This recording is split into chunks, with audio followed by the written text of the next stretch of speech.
This is 8. Good morning, guys. So today is my flight. Babakasyon tayo, guys, no? Uwi tayo ng Pilipinas. So 6 years ako hindi nakapag-bakasyon. Last na vacation ko last 2018 before pandemic. Mambot pa nga. Over luggage dito. Ha? Kaya over luggage. Ilang kilo lahat? 45 yun eh. Ineksakto mo. Yung luggage, isakto lang yun. Oh. Eh, saan yung hand carry mo? Yung itong maliit? So, sa laptop. So, I'm very excited kasi na makaka-uwi na rin tayo sa wakas. So, bakasyon lang naman to. After 2 months, babalik na naman tayo ulit. So, tara guys, let's go. Nandito na ako sa sasakyan. Today is Friday. May bayad ba doon? Saan? Sa parking doon? Meron na, kaya lang hindi na ako magpaparking. Magkano magbayad na? Ang flight ko pala, 8:40 in the morning. So, darating ako ng Manila, 10:08 in the evening. So hindi natin alam kung may pagbabago, ma-delayed or may early kasi hindi natin alam yung panahon. Okay. So yun guys, let's go. Tara, let's go na guys. Bye-bye Qatar for the meantime. Paparada ka lang ba din, no? Para bayaran lang natin. Wala problema. Para hindi ka pinitigo. Baka kabuta pa ng ating oras eh. No? Okay lang ba? Oo.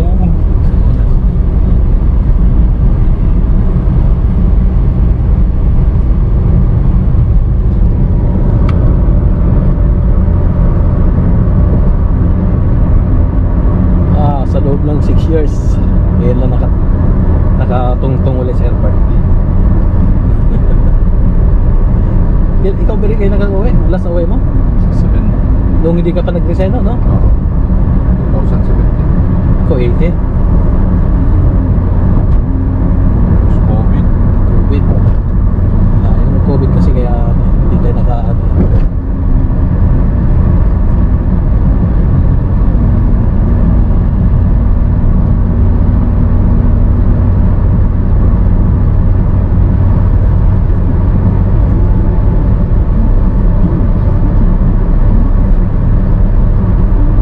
Tinawagan ako ni Omnis. Sabi niya, sino maghatid sa'yo? Dito ng tama na nakasakay ko siya ng araw. Ay, sige ka din na lang kasi malapit na dun eh. Kaya hinahanap kita kinabukasan. Tamang-tama din pagbaba ko, nandun ka sa baba. Wala akong number sa'yo, hinahanap kita sa Facebook eh. Say your namso. Ano po? Oh, ha? Say your namso. Oh, ganoon pa rin dati, di ba? See your Kaya dalawa yun eh. Obin o Branda.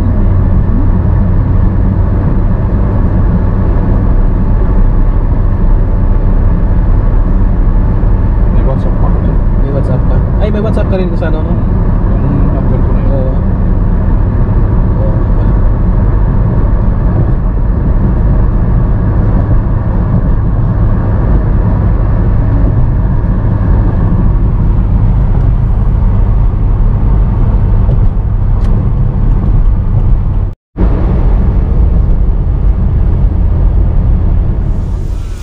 What's up guys, katapos ko lang mag check-in sa ating mga bagahe, no? So all in all, okay naman, walang aberya. Sa immigration hindi tayo nagkaroon ng problema, sa check-in hindi tayo nagkaroon ng problema, tama lang yung kilong dala natin.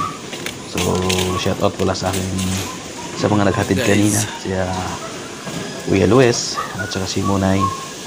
Maraming salamat sa inyo at tinulungan nyo ako. So nandito na tayo sa loob ng airport dito sa Qatar. Itong airport na to, bago lang to siguro. Di lang bago, no? Kasi 2015 nata nag-open to. Kasi last time kasi nandun kami sa old airport. Makaganda, very amazing. Napakalinis, napakalaki.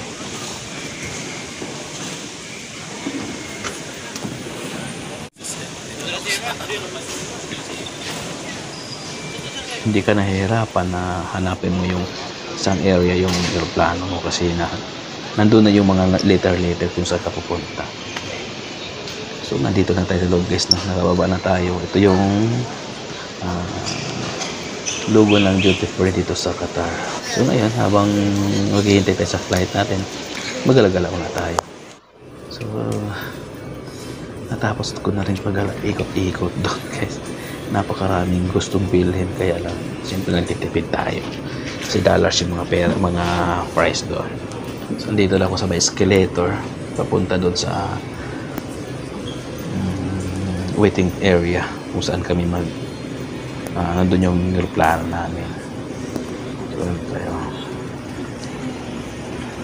ayun na nga, nakarating na ako dito sa may waiting area. So nakita ko na yung airplane na aking sasakyan. It's Qatar Airways Flight 928 Doha to Manila. Wow, excited na ako guys. So kasalukuyan tayo naghihintay dito ngayon. Konti pa lang yung tao kasi inagahan nga natin para hindi tayo sumasabay sa crowded. Mamaya guys, crowded na to kasi malaki to, yung malaking aeroplano to, di ba? Yes. So meron pa tayong 1 hour and a half bago ng ating exact flight, no? So dito muna tayo guys, idlip muna tayo. Yan, nakita ko na naman ulit. Wow, excited ako kasi matagal-tagal di ako hindi nakauwi. Almost 6 years ako hindi nakauwi.